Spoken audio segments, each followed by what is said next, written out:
a todos, ya estamos en el vídeo número 13 de nuestro movimiento de psicología solidaria de cómo gestionar o gestionamos contigo en casa. En esta ocasión, una vez más, elaboro toda esta información junto a mi compañero Antonio Ramos y vamos a buscar el método de hablar de cómo darle sentido a todo esto. Y es que está demostrado que las personas tendemos a buscar el porqué a todo lo que nos ocurre. Es una búsqueda incesante de respuesta. Suena agotador, ¿verdad? Pero no es así. Nosotros no lo vivimos como agotador porque la sociedad en la que vivimos nos lo refuerza, nos enseña que verdaderamente podemos encontrar el porqué.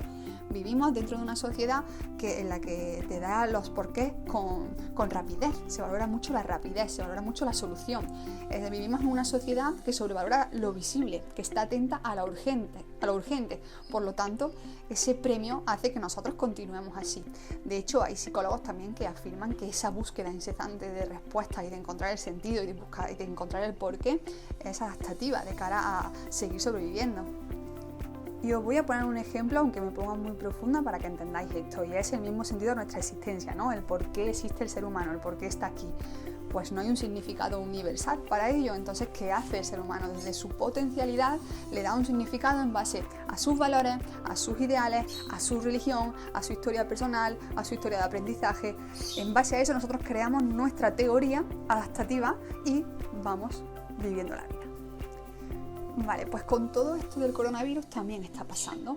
¿Cómo puede estar ocurriendo que una pandemia esté provocando tantas muertes? ¿Cómo no puede estar pasando esto a nivel mundial? ¿No?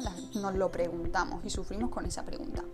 Por lo tanto, es muy importante que tengáis claro que es científica la tendencia que tiene el ser humano a buscar el porqué, pero sin embargo no es tan científico el pensar que todo pasa por algo o que todo tiene respuesta, al menos en el momento en el que queremos. Esa diferencia es muy importante porque nos distingue entre que somos humanos y por lo tanto nos podemos permitir sentir esa búsqueda, ¿de acuerdo? Pero que el que no exista ese porqué en el momento que yo quiero al menos, también es muy natural. Y es tan importante que tengamos esta diferencia porque de lo contrario nos quedamos atascados ahí en una especie de fase de enfado, de culpabilidad, de ira, ¿no? Que incluso lo podemos asimilar a la fase de duelo que el otro día hablaba Miguel, en la que mi mente pues empieza a crear teorías, empieza a crear interpretaciones que tal vez no sean las más correctas para mi supervivencia o para mi calidad emocional en este momento, ¿no? No sé, yo he escuchado de todo y vosotros también, ¿no? En conversaciones. Esto lo ha creado China para luego crear la vacuna y sacar dinero. O esto es una guerra bacteriológica, vamos, esto se puede considerar la tercera guerra mundial. O el gobierno lo podría haber evitado si hubiera cerrado antes. Esto lo han creado porque hay una superpoblación, ¿no? Nuestra mente funciona a tope para darle un sentido a lo que está ocurriendo.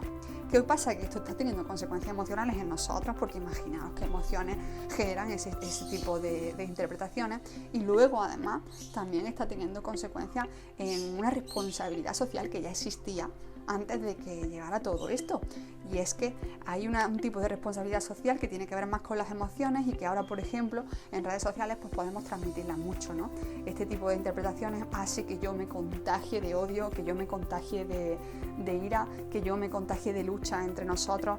Incluso si personas que a día de hoy tienen poder, como los medios de comunicación o los políticos, entran en esta dinámica también, en este tema de las interpretaciones y de la búsqueda del sentido y de la búsqueda del porqué, pues pueden caer en el sensacionalismo y pueden caer en la manipulación. Por lo tanto, es muy peligroso que esa diferencia que os he dicho al principio no la tengamos en cuenta.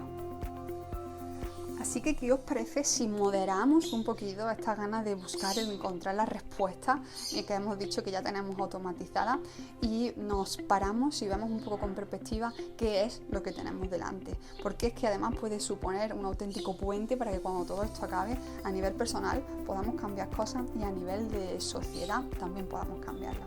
Si os fijáis en el dibujo vais a encontrar 3 círculos. El círculo de control, el círculo del centro.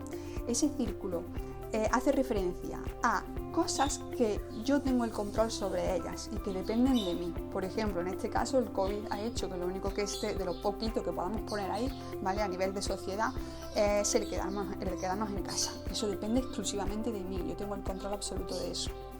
Luego tenemos un área de influencia, ¿vale? Esa área de influencia yo no tengo el control sobre eso, pero sí que tengo un efecto en el resultado. Si lo traemos al COVID, ¿qué serían ejemplos de esto? Pues por ejemplo, yo no tengo el control, en tu caso tú no, o en tu caso que tú me escuchas, no tienes el control de que tus padres que son mayores o tus abuelos estén bien, pero sí que tienes el control que cuando tú tengas que salir a comprar, pues te encargues de comprar de ellos, se las dejes en la puerta, para que ellos no tengan que salir, ¿vale? Yo no tengo el control de que la sociedad reaccione de forma desadaptativa a todo lo que está pasando, pero sí que tengo cierta influencia de hacer que lo que yo haga con diversos movimientos, diversas publicaciones en redes, sume y no reste, ¿vale? O también estaría en área de influencia a día de hoy todos los trabajos que mantienen el sistema, tanto los que teletrabajan como los que están fuera. ¿Por qué?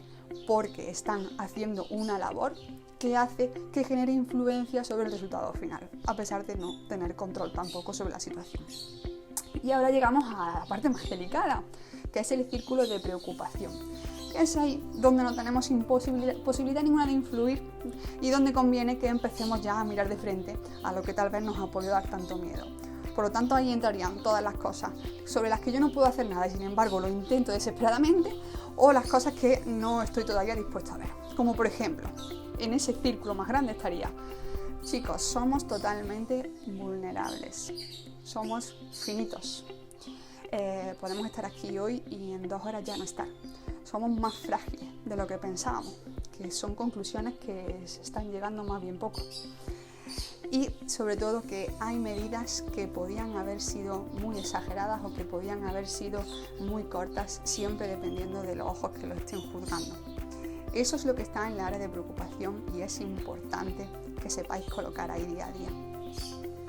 Yo os he puesto ejemplos que hay bastante probabilidad de que todos tengamos en común, pero si cogéis vuestras propias circunstancias personales y los metéis en los diferentes círculos, bien de control, bien de influencia o bien de preocupación, os puedo asegurar que nuestra labor de cómo gestionar con vosotros en casa será un poquito más eficaz.